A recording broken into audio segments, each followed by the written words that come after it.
Well, good evening. I'm not used to having a microphone, so I may step away from it. I've got a pretty loud voice. I'm used to talking to fourth graders all the time. My name's Eric Hughey. I'm the park manager at Fort Loudoun State Historic Park, just down the road. For those of you that have not been there, please come see us, but maybe not immediately. We've got a lot of construction going on, but I've been there since, I've been at the park as a ranger and now as manager, but I've been there since 2002.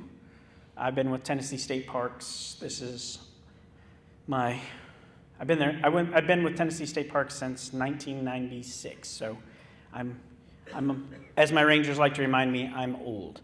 So, and compared to them, I really am. But I'm glad you're here tonight.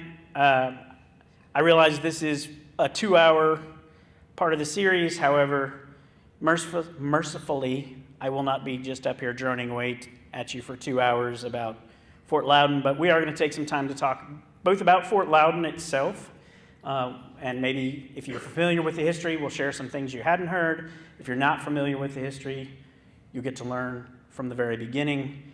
And we'll kind of tie it, since we're obviously going into the anniversary of us becoming a nation, we're going to tie it in a little bit and talk a little bit towards the end, and maybe a little bit as we go through on how why it's important to us becoming a country and the French and Indian War in general. So you see the title up there, Forsaken by God and Man. That's the title of the movie that was made about the park. It's also from a letter written by Paul Desmarais, the commander of the fort. It was one of the last letters he sent, and it said, after they surrendered to the Cherokee, so we're giving away a little bit there, that they felt like they were forsaken by God and man and left basically to die out in the wilderness. So that's where that title comes from. He also said we flatter ourselves to think that the Cherokee mean us no harm, which would become true for him especially. So a little foreshadowing there. So let's start with South Carolina. South Carolina becomes officially a colony in 1712. It actually had a founding a little earlier in the 1670s, but as far as becoming a colony in 1612, it becomes a colony in like 1620, maybe a little earlier, it becomes what's considered a royal colony. So it's not just a deeded over thing to a single individual, it becomes a functioning royal colony under the whole time it was under complete control of the crown. But it becomes a colony, and of course, for most people, the most familiar city of South Carolina, and especially at that time, was Charlestown. Now we call it Charleston. But it was named after King Charles, who's the one that the king that allowed for the founding of South Carolina. So you go all the way back then. The interesting part is it doesn't become an official colony until 1712, but as early as 1714, the Cherokee start asking the English to build a fort in what they call the Overhill, which would be this area we all live in now, and where Fort Loudoun is the middle of the Overhill. It's everything on this side of the mountains was considered the Overhill. And they start as far back as then as requesting that the English build a fort. And early on it was because the English traders, some of whom were licensed, many of whom were not, were coming over the mountains trading with the Cherokee, and as is common practice throughout this time, both the English and the French and the Spanish, the unlicensed traders especially were cheating the Cherokee. They were using loaded weights. They were trading for things that were not equal, and the Cherokee knew they were being cheated, and they thought if you bring in soldiers, the soldiers will enforce the trade. And that's why it started.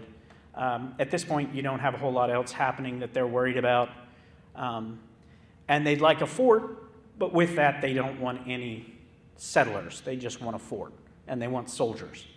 And that's a common theme most of the time when the Native Americans, especially in the Southeast, ask for something that they wanted constructed in their land. It was usually for soldiers. It was almost, as far as my research goes, it was pretty much never for, hey, bring us your settlers. It was always, we need soldiers to help enforce the laws you've come up with. And that would continue to be the case. So let's talk a little bit about Fort Loudoun. And by the way, as I rattle on here, if you have questions, please we got plenty of time, so please feel free to raise your hand and I'll answer your questions, or at least try to get to your question or tell you I'm coming to it. I don't necessarily need this to unless you just like listening to me drone on. it can be an interactive. It doesn't have to be one-sided. So that brings us to Charleston. What you have there is a early settlement or early fortification. The one in the top, this one right here, that one right there, is actually the powder magazine at Colonial Dorchester. That would be the secondary powder magazine for Charleston. It would be one of the first places that troops who also end up at Fort Loudoun are stationed. So they put 2 or 3 troops there to help guard that magazine. They weren't overly concerned about anybody messing with it, but it kept it well outside the city because the English knew as well as anyone, if you put hundreds of pounds of powder in the middle of your city, that doesn't always work out well, as we've seen with some of the recent fireworks explosions. You put a lot of powder somewhere where there's a lot of buildings, it doesn't work out. So they put one way out there. The fort that you see in the opposite top corner is Fort Prince George. That fort was one of the first forts the English built all the way up against the mountains on the other side of the mountains. And that fort will play a crucial role in the beginnings of Fort Loudoun. But you have a combination of fortified farms out in what's considered the frontier, much like that one there in the bottom. And then you also have Charleston, which is a walled city at this point in history.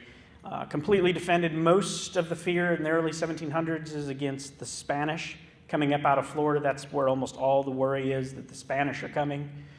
As far as the colonies in the south, they weren't really worried about the French. That's primarily in the north.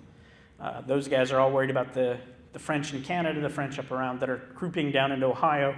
At this point in history, the French control the Mississippi River, they control Louisiana, and they control basically Canada, or at least what we would consider the eastern part of Canada. The Spanish control Florida, even though Florida at this time doesn't really have the panhandle, depending on who you argue about. It's mostly just the little dog leg down there. And they also then have plenty in the west. So that's where your main players are, as I tell the school kids. Those aren't the only people in North America, obviously, in 1756, which is where we're about to jump to. But those are the 3 main players as far as we're concerned for what's about to happen. So, why did the English need an alliance with the Cherokee? You can answer if you know. Why did the English need an alliance with the Cherokee? What do you think? So that they can continue moving west? Yeah, but that would be why the colonists want one. The government doesn't want them to continue moving west. That's an interesting thing, too. The British Crown had already started to set rules on how far west you could colonize, and they didn't want them to cross the mountains. But yes, that is one reason if you were a colonist, you'd want to increase your trade with the Cherokees, because you're looking to move in on Cherokee land, potentially, and by strengthening that relationship, that would help with that. What other reasons? Any? The French. Yeah, the French are going to be the big one in the end. But, the primary reasons at this point in history are right there on the screen. So you have trade for deer. The soldiers especially trade for food and corn, and protection and a buffer against the French.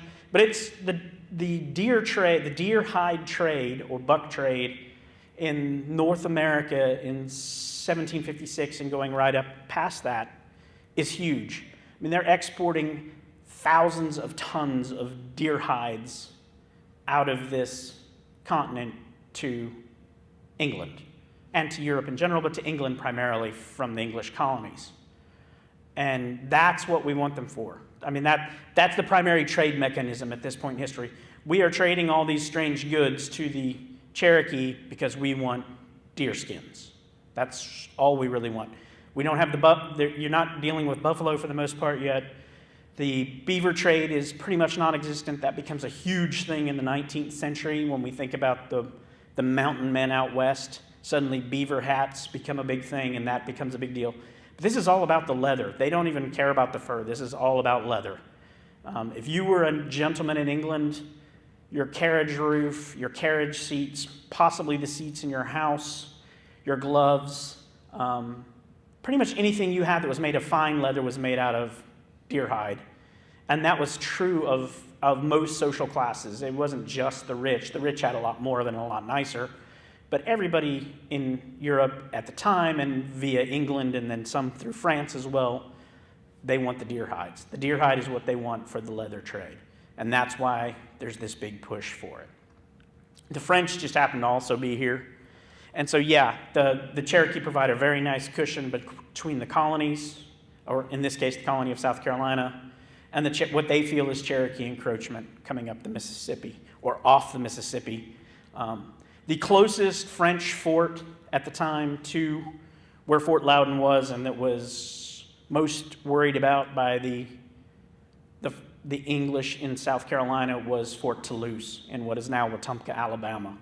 That was the closest French fort. It never had a force of more than about 40 soldiers at it at any given time. And if you read their writings from their commander, he's always worried about Fort Loudoun attacking him, and Fort Loudoun's always worried about them being attacked by the French, and neither ever really makes an effort to do that. But they spend a lot of time being afraid of it.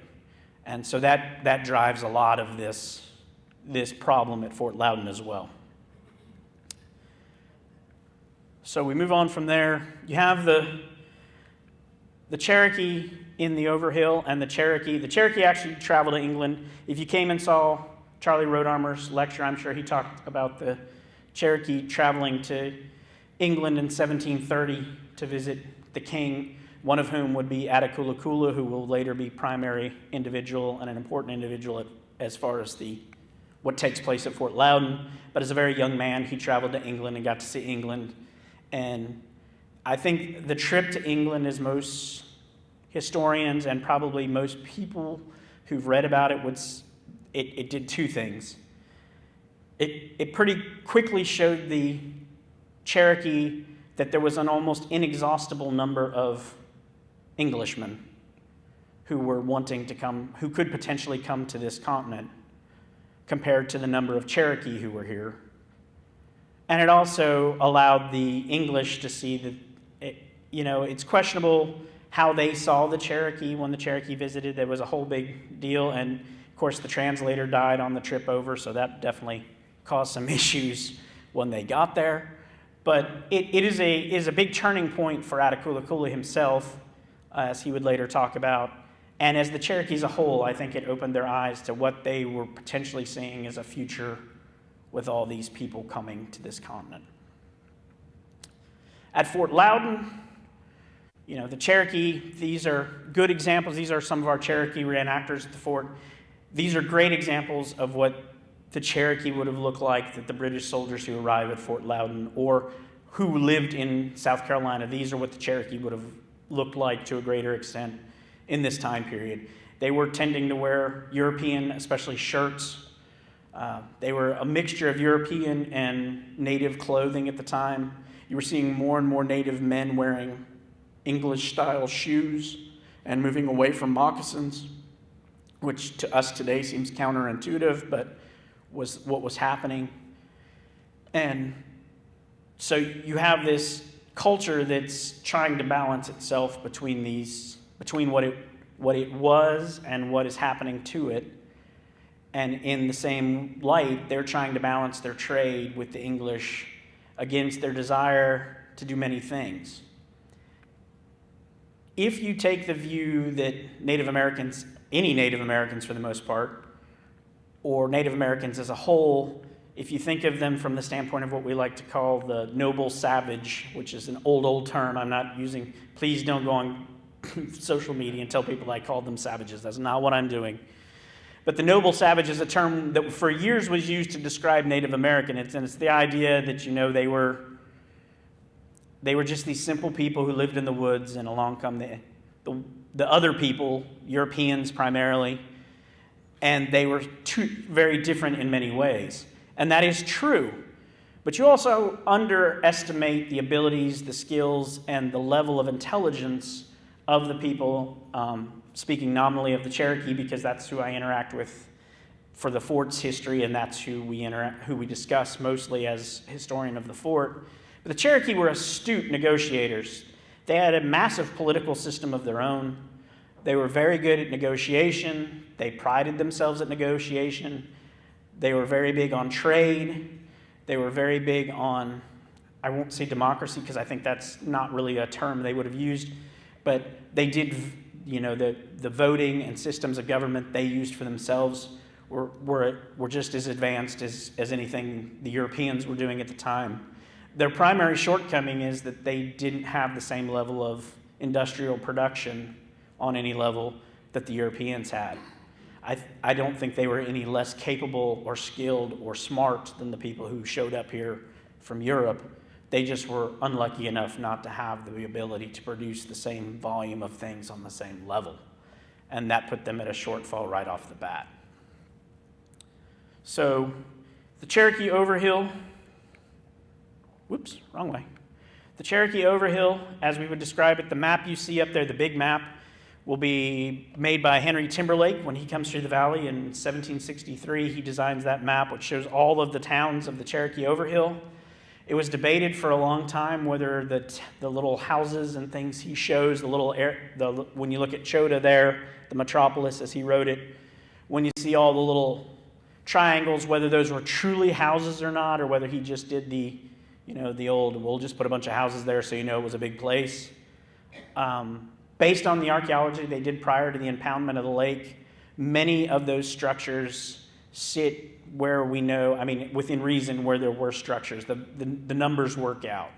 So at least based on 1763, many of those structures did exist as he shows them as far as volumetrically. So there were just as many. You see that little thing up there that says a fort up there? That is not Fort Loudoun. That is the Virginian fort that was built in 1756 before the soldiers showed up to build Fort Loudoun. It was 100 by 100 square. It was occupied for about 20 minutes by the Virginians.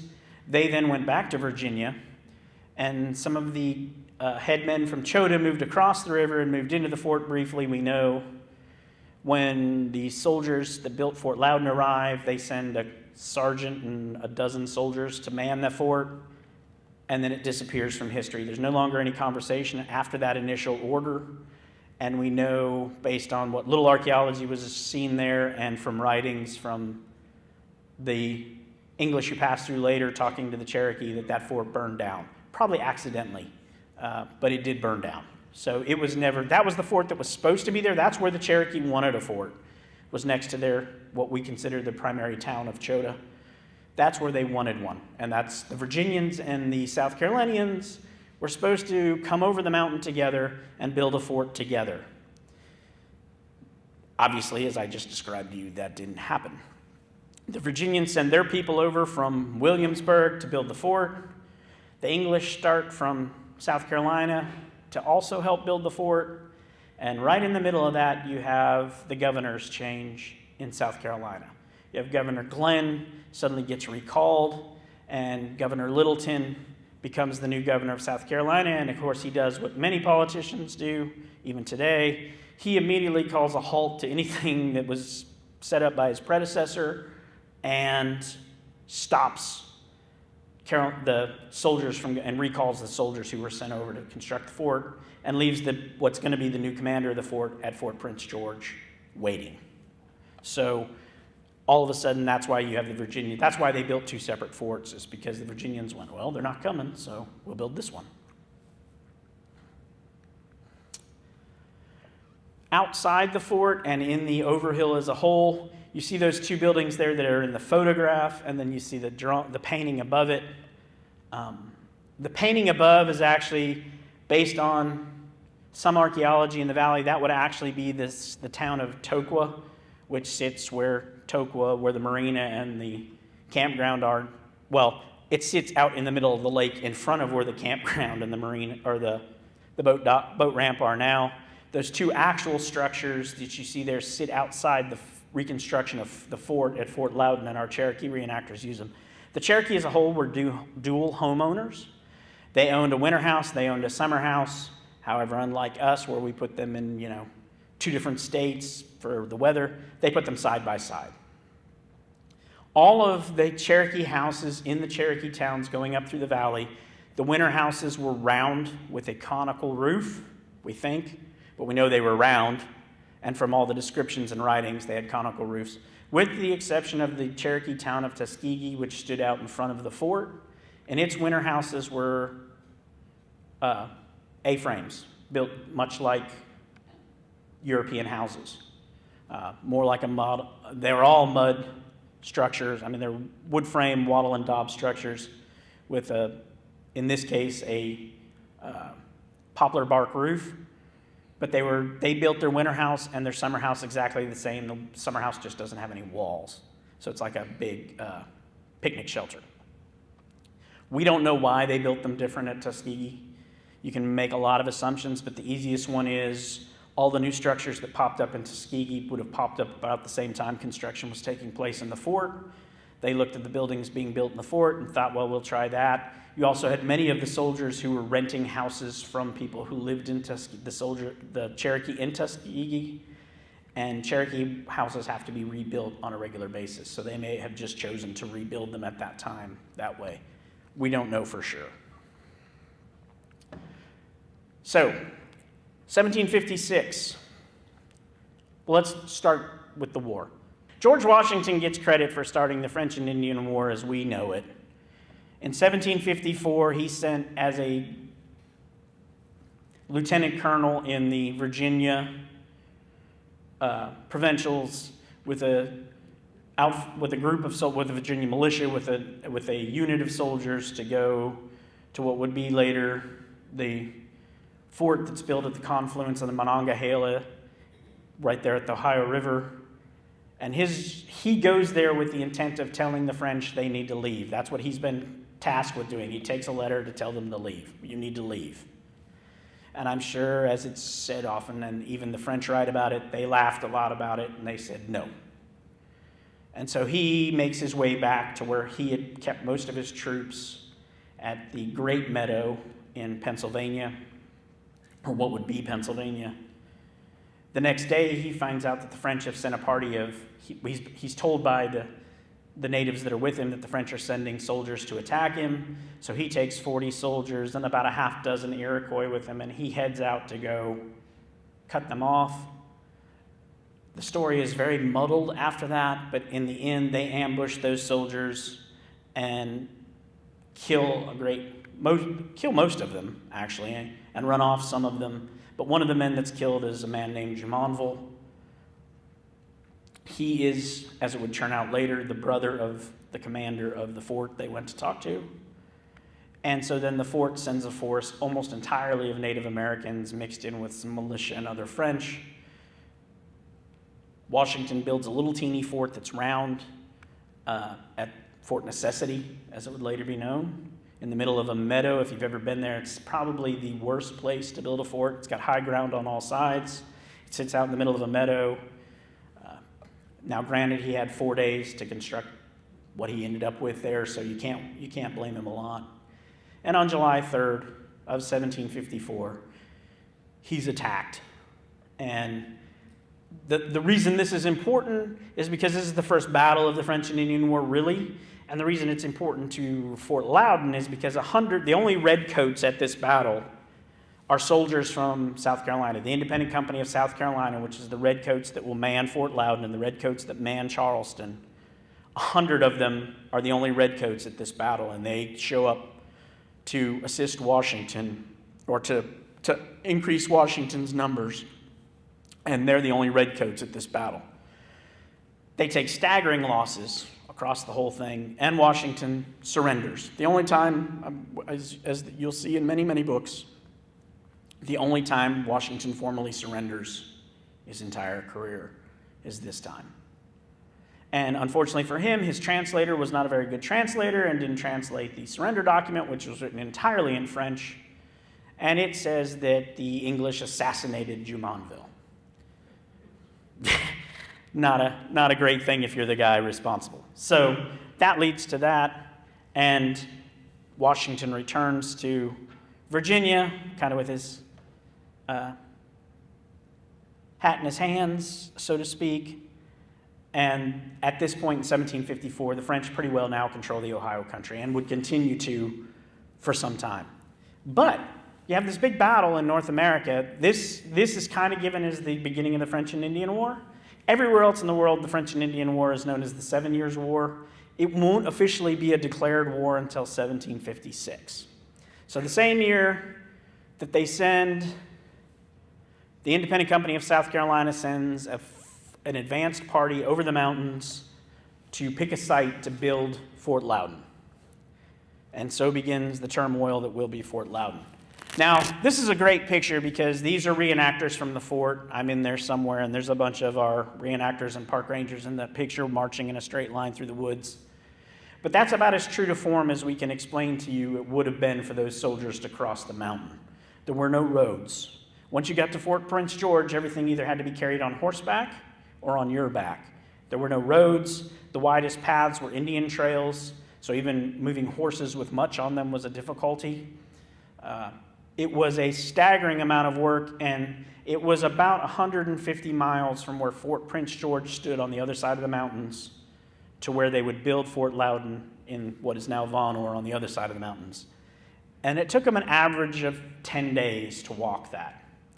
So it's not too bad, 15 miles a day through the mountains on these paths, wearing what they wore, carrying what they carried. At this point in history, the clothing alone is about 15 pounds of wool. Each soldier, if they're just carrying their personal kit and not carrying any extra equipment, is probably carrying in the neighborhood of 30 to 40 pounds. What time of year was it? That's a very good question. It was going into, when this first party arrives, which is a much smaller party, you're looking at it being it was like September. But when you have the main party come over the mountain to begin construction, it's towards the end of October. So as far as traveling in wool, it was one of the better times of year they could have picked, especially for that second party. But that's a very good question. So they come over the mountain. The Cherokee have picked a site. They'd like the fort. The advance party has staked out that location. The engineer arrives, who is being depicted by that gentleman in brown. His name was Gerard de Brom. He designed all the fortifications in Charleston. He also designed a lot of the fortifications in Florida later on. He was a very famous engineer, but probably more famous for all the maps and cartography he did of the Southeast after he left Fort Loudoun. He's eccentric as can be. He was a challenging personality, I think is probably the politest way in mixed company to describe him. And he and Raymond Desmarais being the first commander at Fort Loudoun, didn't get along at all. Actually, to the point where at one point they argued about the location of the fort, and de Brom took out his pistol, handed it to Desmarais and said, "You should just shoot me in the head instead of, I will never build the fort where you want it," basically. And Desmarais said, "Well, I'll hand it back to you and be happy to have you shoot yourself in the head." And that was kind of how their relationship would go. Where de Brom wanted to build the fort is closer to where the bridge crosses over Tellico Lake now. As you cross over the lake, if you just look out, if you're heading north across the bridge, if you just kind of glance out to your right as you go across the bridge, there's a prominent point that comes down there on the park. He wanted the fort built right there. Historically, later, that would be, before the lake, that would be a mule farm on that bend right there. That's where he wanted it, because he wanted them to be able to control where the Little Tennessee and the Tellico River came together. The Cherokee wanted the fort built out in the middle, closer to Ice House, what would later be Ice House Bottoms, in what would be right under the lake now, in the middle of the lake, straight out in front of the fort, about probably 300 yards. And what they choose, is there anyone here that hasn't been to Fort Loudoun? Okay, so what they choose is a site that makes no sense to anyone who ever arrives and looks at the fort. It is a two-tier leveled thing, so you have a ridge and you have a flat bottom, and half the fort's on top of the ridge and half the fort's on the bottom, and if you're standing outside the fort, in front of the fort, you can see everything that's taking place in the top half of the fort from within musket distance. There's a few things you have to understand about that.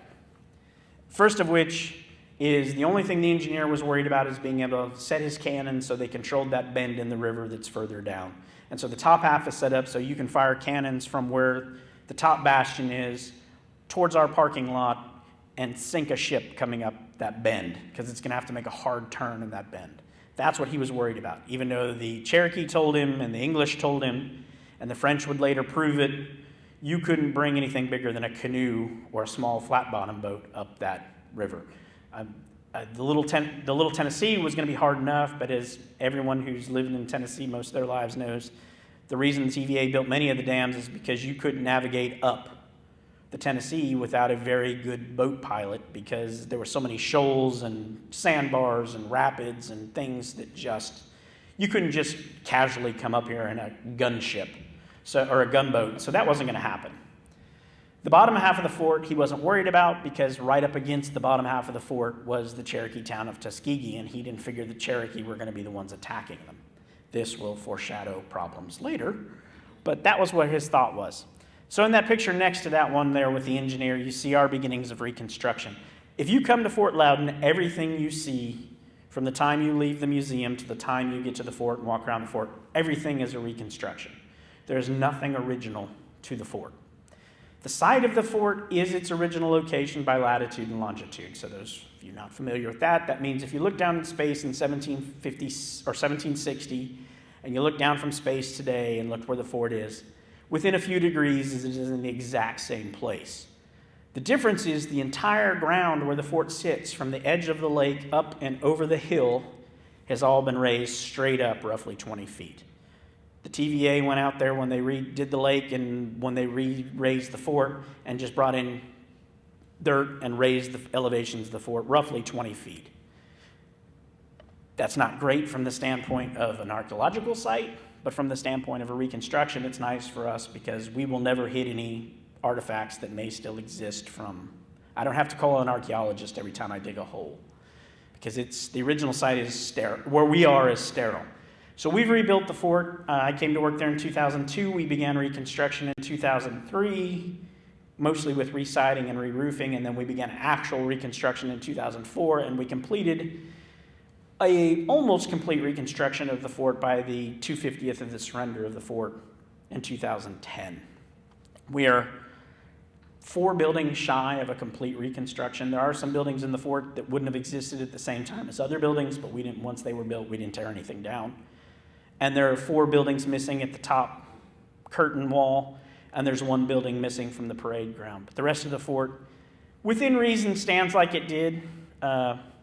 There are lots of variations, and it's a lot of minutia, and if you just have an interest in 18th century construction, feel free to come visit with me sometime, and I can give you, we can have a long discussion about the things that we didn't do right and the things we did do well.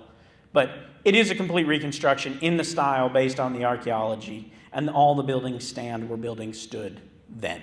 And anything that's being interpreted as a particular building, that interpretation is based on what the archaeology tells us it most likely was, or what the letters from the commander tell us exactly what it was. Because the nice thing about the English, Europeans in general, but the English especially, the commander of the fort sent lots and lots and lots and lots of letters to the governor telling him what he was doing, and the English kept many, many, many copies of those, both in the colonies and in England, so we have that documentation to know what was being built. There are things missing, but it's very, very helpful.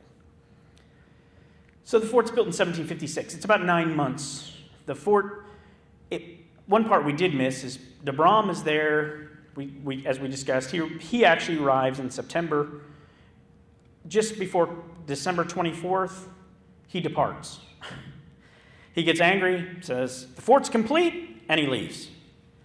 And as Demray would describe, the fort was not even, you couldn't even keep pigs or chickens in the fort. That's the condition it was in.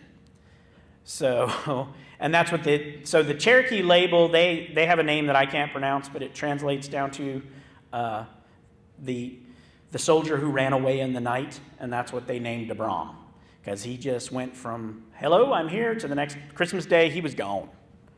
And so then the fort is constructed based on the abilities of the soldiers at the time. So what was sent over here was a 100-man company of British regulars, the Independent Company of South Carolina, the Redcoats, and 200 provincial soldiers. And the easiest way to describe them that makes sense, especially to people in Tennessee, but in general, these guys were basically your WPA or CCC of the time. They were organized in military units, but they were civilian workers. So they didn't actually ever carry a weapon. They never wore a uniform. They did all the construction of the fort. But as far as organization, discipline, and maneuvering and food and money, it was all done in a military system. So that's who built the fort. So there were 200 construction troops and roughly 100 redcoats, and many of the redcoats worked on construction on their days off for extra pay. But you had this fort built, and it takes about 9 months for the fort to be considered in a complete, where the Desmarais writes the fort is complete in a state of defense. So you have the fort complete. During that time, you have blacksmiths working. It's a relatively stable period for the fort as a whole. There's a lot going on. There's a lot of construction. The first thing built in the fort's the blacksmith shop, because if you've ever built buildings in the 18th century, you couldn't go to Walmart and pick up nails. So you need lots of nails. You need hinges. You need door handles. You need anything made of metal. You need a blacksmith's forge. So the blacksmith's forge and shop was the first building structurally built in the fort historically, and also the first building reconstructed in what we have now. They had 6 blacksmiths that worked around the clock during the construction period. So 24 hours a day, you would have had blacksmiths banging away in there. There was 3 primary master blacksmiths and 3 apprentice blacksmiths throughout that time. We don't know how many blacksmiths stayed on after the fort was completed, but there continued to be a blacksmith there indefinitely, because they write many times about fixing guns and working on things for the Cherokee. So it lasted a long time. You also had, the fort was unique in that the Independent Company of South Carolina had its own surgeon. During this time, many military units had what they considered the surgical, a guy who basically amounted to a medic in the military now. Surgeon's mate is usually what they were called, or a surgeon. They had an actual, college-trained physician at Fort Loudoun.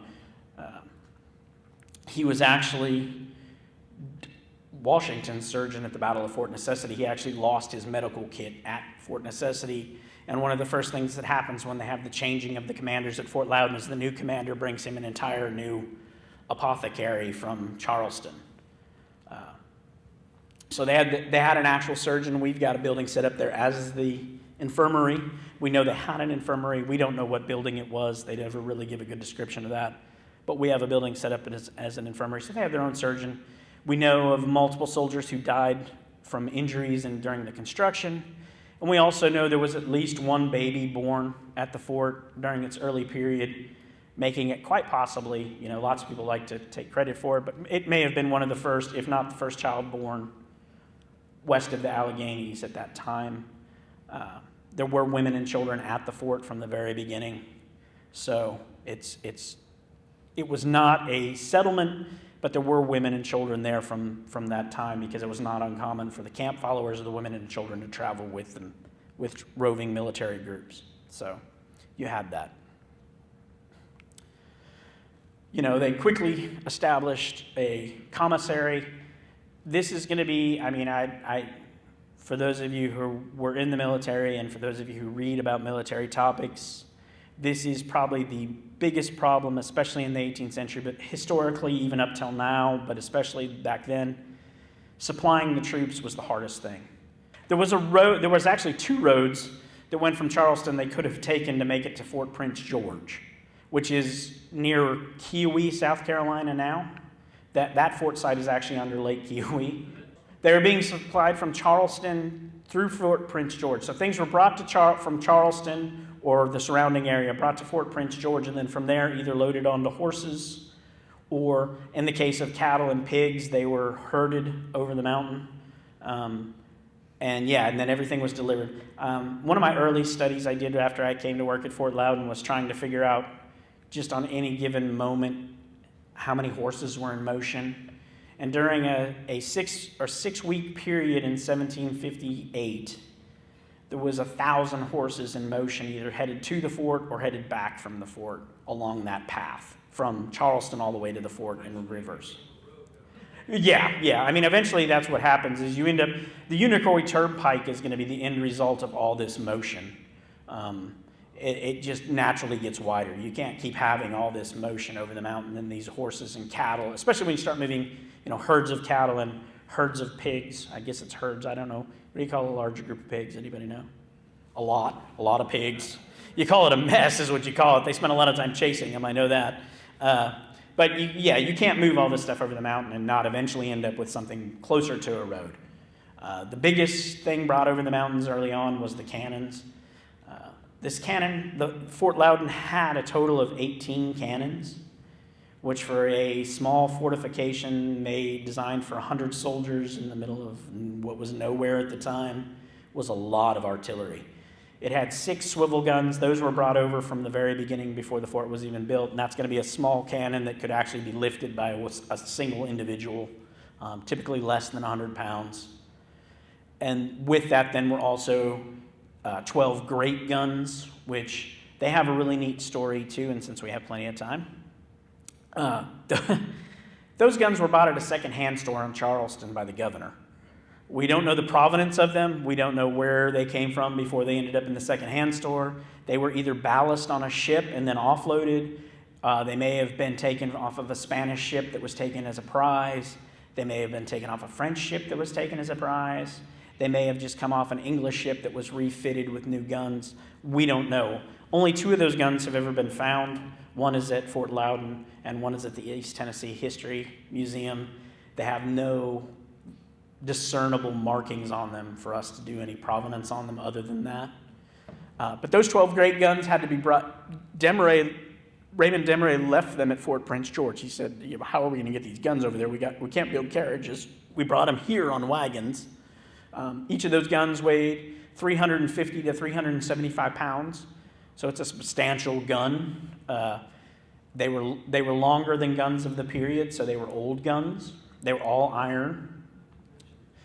So what they did is they did what you do when you need to get something moved a long distance and you don't want to do it. You offer to pay someone else to do it. So that's what happens. One of the traders took on the task of bringing these guns, and the path that normally took 10 days, it took him just over 30 days to move the guns from Fort Prince George to the fort. And the way he decided to do it was he took these cannons, he would mount them on the back of a horse. So you have the horse like this, and then you mount the cannon across the horse's back, and you strap it to the horse, and then you go however far you can go for a day. Usually less than 5 miles a day, the horse could support it. That was what he wrote. The bigger problem was when they got into the mountains, the path becomes less easy footing. Horses trip, horses stumble, the trees get in closer because these are long cannons, 6-foot-ish in length. The cannons would catch on trees and twist, breaking the horse's back, dropping the horse in the trail. So now not only do you have the path blocked with 7 to 1,200 pounds of horse and 300 pounds of cannon, but you have to get the horse off the path, you have to get the gun off the horse, then you have to pick up the cannon and put it on a new horse and keep going. And so it took him roughly 30 days, but he got those cannons to the fort. And later, Captain Demeray would write, the very name of our great gun shall be a terror to the French. And if there wasn't an incentive not to attack the fort before then, that certainly was a great incentive not to attack the fort after. Once you add artillery to a fort, it changes the whole perspective of how you attack that fort. If the fort didn't have cannons, infantry can show up and attack the fort. A fort with cannons that can range, 1,200 yards, you suddenly have to change your tactic, and you're going to have to bring your own artillery. And the French went, well, we saw how hard that was for them to bring theirs there. I'm not sure we want to bring ours. Yeah. You're good? All right. Yeah.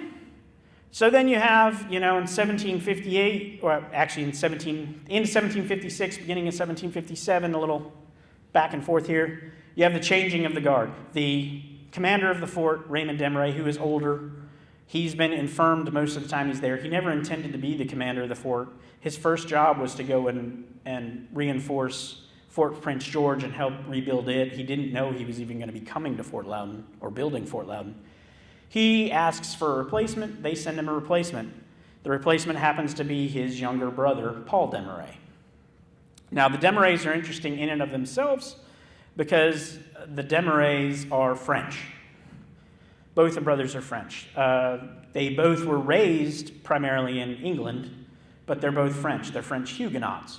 So for those of you not aware, the differences in 1750s, it's more important what religion you are than what country you're from when it comes to serving, especially in the military. So Huguenots are Protestants, so they can serve in the English army.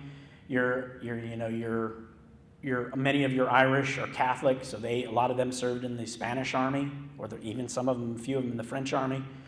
But you can be a French Huguenot and serve in the British army, and both these brothers came to North America with General Oglethorpe during the founding of Georgia, and they both had farmsteads or plantations on St. Simon's Island in Georgia. And so that's where they both came from. Even weirder, you have Paul and Raymond Desmarais. They're both widowers, and they both have sons named Raymond. So Paul's son would go on to be a famous, not famous, but a major, I think he may have made it to colonel, but he was definitely a major in the colonial army, fighting against the English during the American Revolution, serving as aide-de-camp for a while under Washington. And the other, Raymond's son, would go on to be a popular loyalist and never left Georgia, but he supported the monarchy throughout the American Revolution.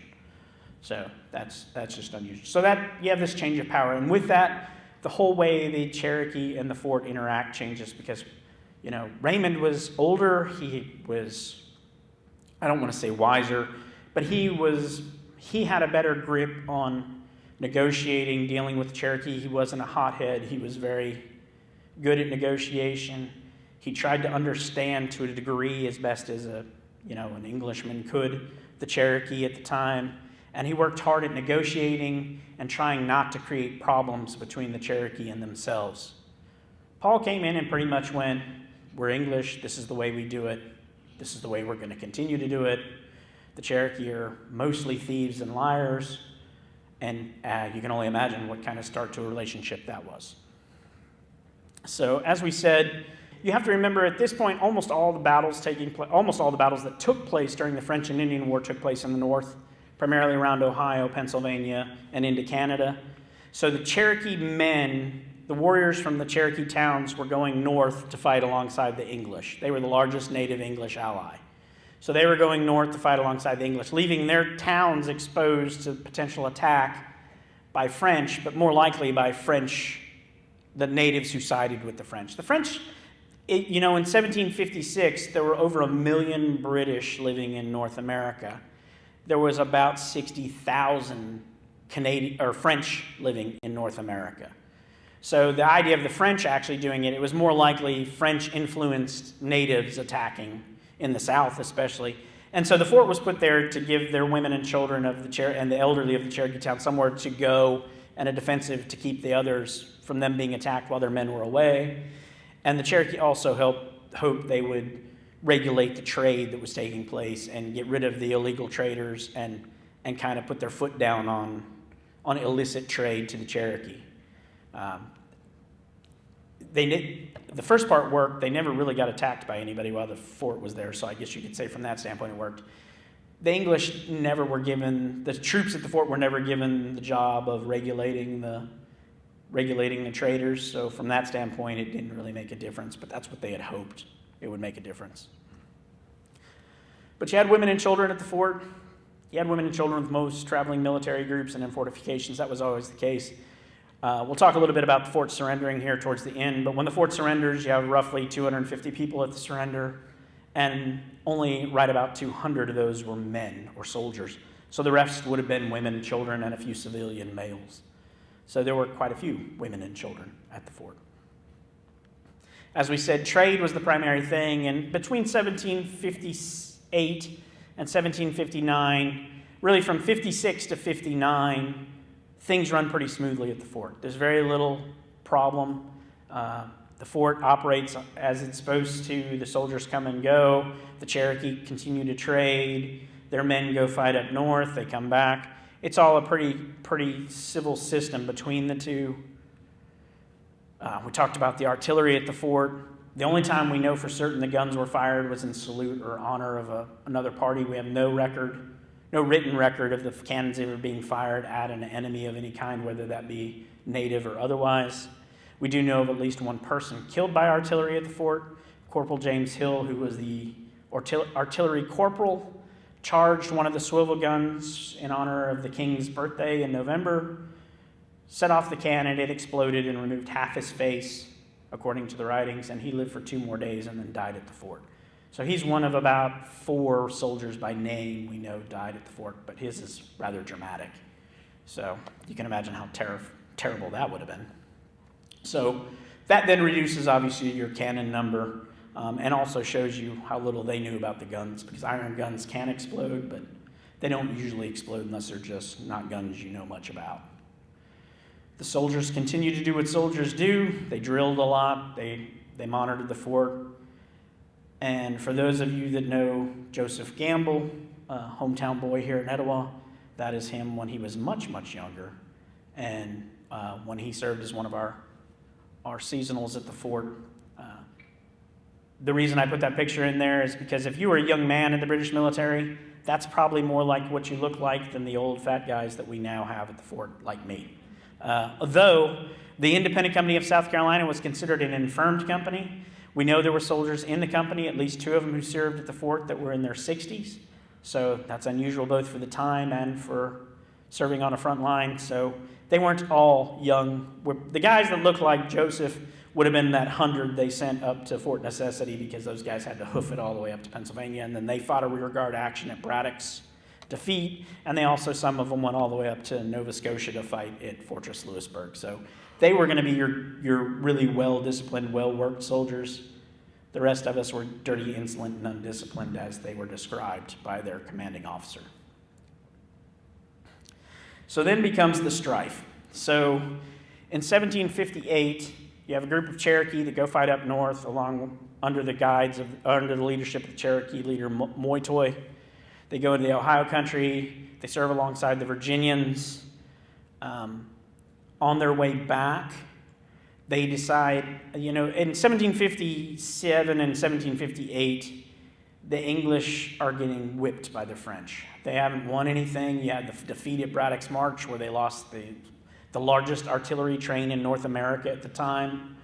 Those guns would later be used by the French to take several British forts, because the French didn't have an artillery train at the time. So things are falling apart for the British. And because the whole reason the Native Americans are fighting alongside the French is because you win, you get to get things. And if you don't win, there's nothing to get. And so it falls apart. So you have, as they travel back through Virginia, in order to reimburse themselves for the effort they feel they've put into it in the time, they steal horses from some Virginia farmers. And those Virginia farmers then attack the Cherokee that stole the horses. It becomes a whole big deal. And several of the Cherokee are killed and several of the Virginians are killed. Roughly 20 people in total on both sides are killed. And then those Cherokee come back to South Carolina. Well, the problem is the Cherokee looked at all the English as one people, just like the English like to look at all the Cherokee as one people, even though they all lived in different towns. And the problem was so Governor Littleton says, I want the men who killed the British, and the Cherokee say, well, we appreciate that, but we have no way of doing that for you. We have no system of there's no government that allows one Cherokee to make decisions for all the Cherokee. Each town's completely independent, so if these guys are from multiple towns, it's a mess. So Littleton does what Littleton does. He declares war on the Cherokee, travels with 1,100 provincial soldiers in 1759 to Fort Prince George with the idea that he's going to attack the Cherokee for this great problem. He wants these men brought in. Well, at the same time, under Attakulla, or the Little Carpenter, there's a group of Cherokee heading to Fort Prince George to basically sue for better relations and try to soften this thing out and kind of quash it before it becomes a thing. There's about 25 of these headmen from the Cherokee. These are all headmen who support a good relationship with the English. And Littleton does exactly what you would think he would do. He takes them all hostage or prisoner and says, they'll be released when you give me the 20 guys who were responsible for all this carnage in Virginia. He pretty quickly releases 3 or 4 of them. And then nature takes its hold when you suddenly bring 1,100 people to a little teeny outpost. There was already a smallpox outbreak starting, and you have this great smallpox outbreak in 1759. So Littleton takes all his soldiers and goes back to Charleston, which I'm sure the people in Charleston were thrilled he brought smallpox back there. But he flees Fort Prince George, and in the interim leaves these headmen held prisoner in what was described in some writings as a room that couldn't hold 6 people. Supposedly they were chained in there. It's unknown for certain where they were held in the fort, but they're held in the fort. So the next thing that happens at the same time, just before that, they sent 100 provincial soldiers to Fort Loudoun to reinforce it because this Cherokee thing's kind of building up. And so they send 100 bluecoats. So now you've got 200 soldiers living in a fort that was designed for 100, and you're still trying to supply it. And this is the beginning of a 9-month loose siege, and you've just doubled the number of people now being held in this siege. So it doesn't work exactly the way they planned it. The food traveling over the mountain had always been a problem. At the time, at the beginning of the siege, they thought they probably had 3 months worth of food. What happens is by, the end of 1759 and beginning of 1760. So by the summer of 1760, things are bad. Now, one of the saving graces is they had a clean well in the fort, but food has run out. They're down to eating 2 ounces of horse meat a day is the food ration, which is nothing. That's like 2 jerky sticks now, but if you're just now eating your horses, they're really rough horses by the time you're eating them. So it's bad. And the officers get together and tell Desmarais, either you surrender or we're all going to desert. And so he goes out and negotiates a surrender. Whoops, too far. He marches out and negotiates a surrender with the Cherokee. This will be the first time a British full-time military force surrenders to an indigenous people with no European assistance in the history of Great Britain. So they do a formal surrender, a written formal surrender. They agree to leave all of the cannons unmolested, all of the muskets, shot, and powder that they don't need to carry with them unmolested. And the Cherokee agree to let them either return to Charleston or return to Williamsburg, their choice. And they will rent horses or equipment to the Cherokee, and some of their warriors will march along with them to help hunt for food. Any people that are too sick or too infirm to travel can stay in the Cherokee towns until which time they're healthy, and then they'll be allowed to leave as well. That's the agreement. That all happens on August 7th. On August 8th, he reads this surrender to the troops and tells them we'll be leaving in the morning. And on the morning of August 9th, 1760, they march out of the fort for the last time. They make it roughly 15 miles from the fort, an area between Ballplay and Tellico Plains. There's a historic marker there now, but it's where Caney Creek and the Tellico River come together. It's now it's almost always a field in either soybeans or corn now where it is. It's on private property, but you can go to the historic marker and there's a pull-off there with an interpretive sign. They spend the night, and then on the morning of August 10th, early in the morning, soldiers rise, getting ready to do stuff. Somebody calls out that they see a Cherokee in the woods. Musket fire opens up. Almost immediately, all the officers are struck or killed. Desmarais hit 3 times and drops. He's not killed, but he is hit 3 times. And somewhere, depending on whose writings you believe about it, somewhere between 300 and 700 Cherokee warriors come out of the woods and attack the soldiers and civilians. So you end up with this great ambush in this giant field. Roughly 20 people are killed outright. We know of at least 1 woman that's killed there in the field. And then the rest were almost entirely officers or non-commissioned officers and a couple of privates. Everybody else is taken hostage or prisoner. Most of them are stripped, and then they're marched back to the Cherokee towns, primarily to Etowah, where they're held captive. Many of them returned through the next year or ransomed back. So it's called the Massacre at Fort Loudoun because if you're going to write about it in an English newspaper and you want to make people angry, that's what you call it. But, less than 10% of the total surrendering body is killed. It's not It's often compared to what happens to the soldiers like you get in Fenimore Cooper's Last of the Mohegans when they leave Fort William Henry. It's the same idea, but not nearly the massacre. Although I'm sure if you're one of the dead guys, you would argue with me, and if you're one of the people taken prisoner, you're probably not real happy either. But that's how it ends up. So, what do you do when this happens to you? You send in the troops. And in 1760, in retaliation, Archibald Montgomery takes roughly 1,700 troops, and he's actually sent just before. He's actually sent as a relief party. This is before they know they've surrendered. His job is supposed to be to go over the mountain and relieve Fort Loudoun with these 700 troops. He makes it as far as the lower towns, tries to make it into the passes in the middle towns, is attacked, has like 400 casualties, and says, "We've accomplished our mission," and retreats back to the coast. In 1761, General James Grant returns with 2,800 British regulars.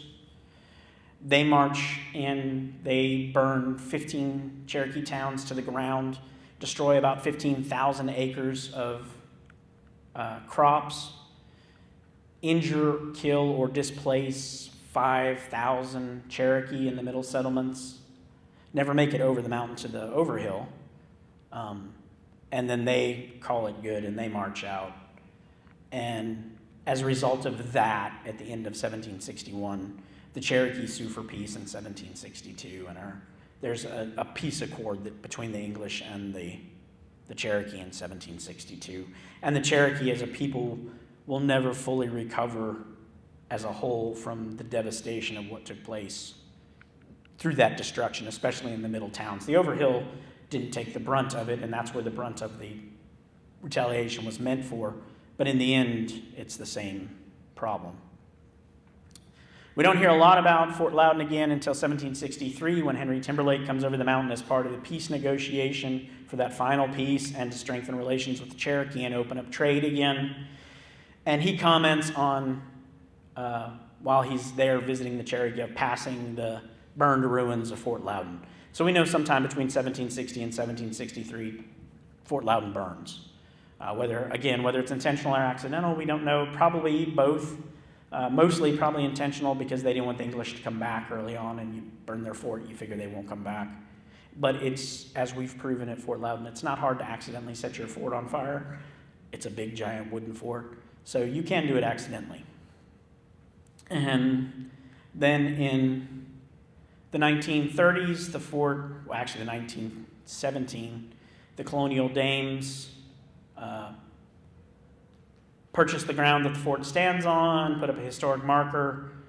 That reconstruction you see there in that black and white picture is what the fort looked like right before archaeology started, prior to the impoundment of the lake.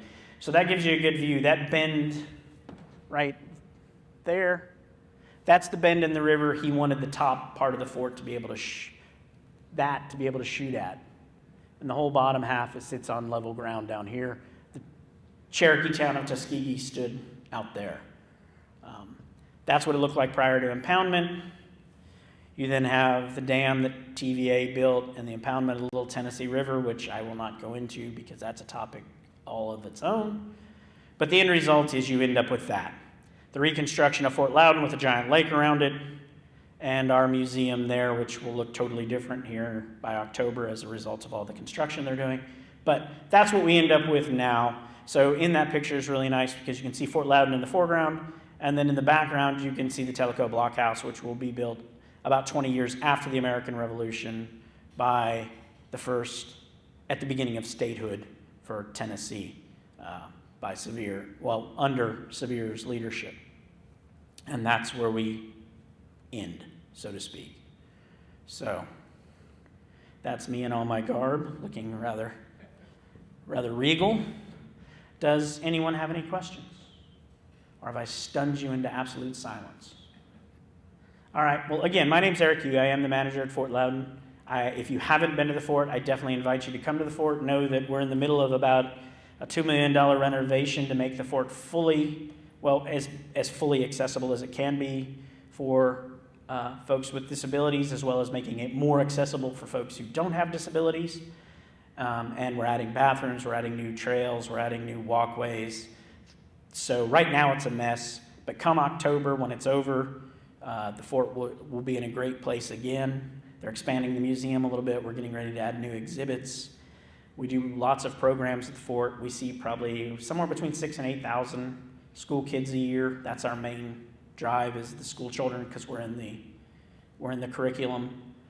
And then we do somewhere between 7 and 9 reenactments a year. The next one of which, currently planned, will be the first full weekend of August, where we celebrate the surrender of Fort Loudoun. So we'll have the Cherokee there. That's if everything works out with our construction. So if you're unsure, keep up with us, call us, check our webpage, check our Facebook. But that's the plan as of right now. But after October, we'll definitely be back to a more normal schedule. But please, if you ever have any questions, if we can do anything for you, state park related or otherwise, come see us. So thank you for your time. I hope you enjoyed it. If you have any other questions, obviously I'll be up here. Feel free to come ask if you're too shy to ask out loud. And I hope you enjoyed it.